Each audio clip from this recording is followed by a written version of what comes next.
सगळ्या मुली आमंत्रित केल्या, जावई आमंत्रित केले. यज्ञामध्ये सर्व मंडळी हजर झाले. ब्रह्मा आले, विष्णू आले, महेश आले.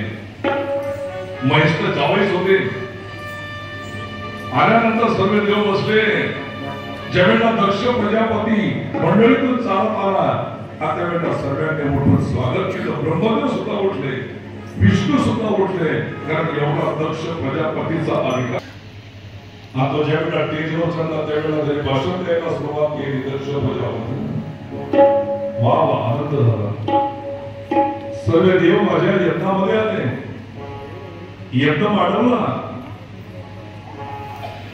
सगळ्यांचं या ठिकाणी अभिवादन करतो. पण खेळ एक वाटला. मी आल्यानंतर माझं सर्वांनी स्वागत केलं. ब्रह्मदेव उठले, अगदी विष्णू सुद्धा उठले. पण खेळ वाटला कोणाचा की माझा जावई उठला नाही. म्हणजे अर्थात माझं स्वागताला जावई उठला पाहिजे होता. अर्थात तो महादेवाचा अपमान करायला लागला आणि महादेवाने आपली मान खाली टाकली. महादेव गप्पच्या गप्पच. आता त्या ठिकाणी बऱ्याचशा देवांनी पक्का निर्णय केला, इथे काहीतरी झाल्याशिवाय राहत नाही. पण महादेव शांत होते. खूप खूप काहीतरी बोलला आणि बोलल्यानंतर मला सांगा, महिला मंडळ तुम्ही एवढ्या बसलेले, ही सती तुमच्यामध्ये येऊन बसलेली होती.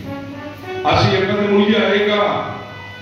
नवरा तिचा कितीही नालायक असेल, किती कर्महीन असेल, माहेर मध्ये तुम्ही त्याची निंदा कधीच सहन करू घेणार नाही. ते खैर मांडत तिच्या नशिबात जसं पडलं असेल तसं पडलं असेल, पण माहेर मध्ये तिचा अपमान तुम्ही सहन करणार नाही.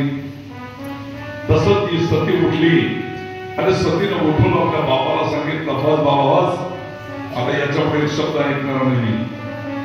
माझ्या पतीचा मंडळी निघून गेली.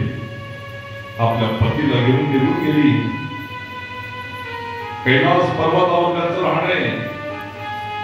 बरेच दिवस झाले. बरेच दिवस झाल्यानंतर याला अजून चुटपुट लागले दक्ष प्रजापतीला. याने दुसरा यज्ञ उभा केला आणि याला तो बदला घ्यायचा आहे.